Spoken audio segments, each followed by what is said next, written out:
তত্ত্বের ভিত্তিতে ভারত ভাগ হয়েছে, একটা পাকিস্তান, একটা হিন্দুস্তান। আমরা পাকিস্তান নামে আলাদা কেন রাষ্ট্র চেয়েছি? যাতে এই পাকিস্তানের মুসলমানরা স্বাধীনভাবে ধর্ম কর্ম পালন করতে পারে, ইসলাম কায়েম করতে পারে।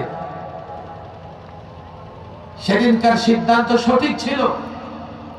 আজকে দিল্লি কিংবা ইন্ডিয়ার অবস্থা দেখলে বোঝা যায় আমাদের ইন্ডিয়ার মুসলমানরা কেমন আছে। 30-35 কোটি মুসলিম ইন্ডিয়াতে, অথচ মাইকে জোর করে আজান দেওয়া যায় না। কথা ঠিক না বেঠিক? তাহলে আমার কথা নয়, আমাদের দেশের জাতীয় যে দৈনিক গুলো আছে আপনি দেখলে সেখানে দেখবেন। আমার নিজের একটা অভিজ্ঞতা আছে। আমি ক্যালকাটায় প্রোগ্রাম করতে গেছি, এক মসজিদে প্রবেশ করেছি, আসর নামাজ আদায় করব।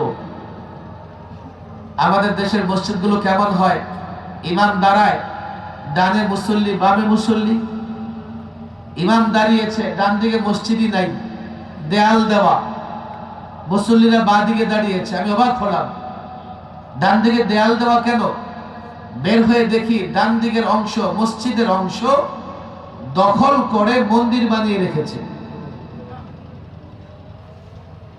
আপনাদের এখান থেকে মোহাম্মদপুর খুব বেশি দূরে না, যদি আমরা ঘুরে যাই অনেক সময় লাগবে। আব্দুল্লাহপুর থেকে কোনাকুনি গেলে মোহাম্মদপুর, লালমাটিয়া বেশি দূরে না। লালমাটিয়াতে একটা মসজিদ আছে, আবার মসজিদের পাশে একটা মাদ্রাসা আছে।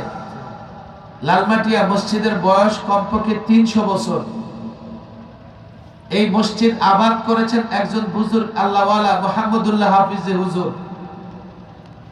আমাকে সেই মসজিদের মুসল্লিরা বললেন, হুজুর এই মসজিদে একসময় মূর্তি পূজা হইতো, মসজিদের ভেতরে মূর্তি ছিল। হাফিজ হুজুর এই মূর্তি দূর করে এলাকার মুসল্লিদের ডেকে বলেছেন, তোমরা এখানে নামাজ পড়ো, এখানে মক্তব বানাও। পরবর্তীতে সেই মসজিদ নিয়ে মামলা হয়েছে। মূর্তি পূজারীরা বলে এটা ওদের মন্দির, মুসলিমরা বলে নো, এটা আমাদের মসজিদ। কাগজপত্র তালাশ করে দেখা গেল এটা মসজিদ। ভারতে মুসলমানেরা কেমন আছে?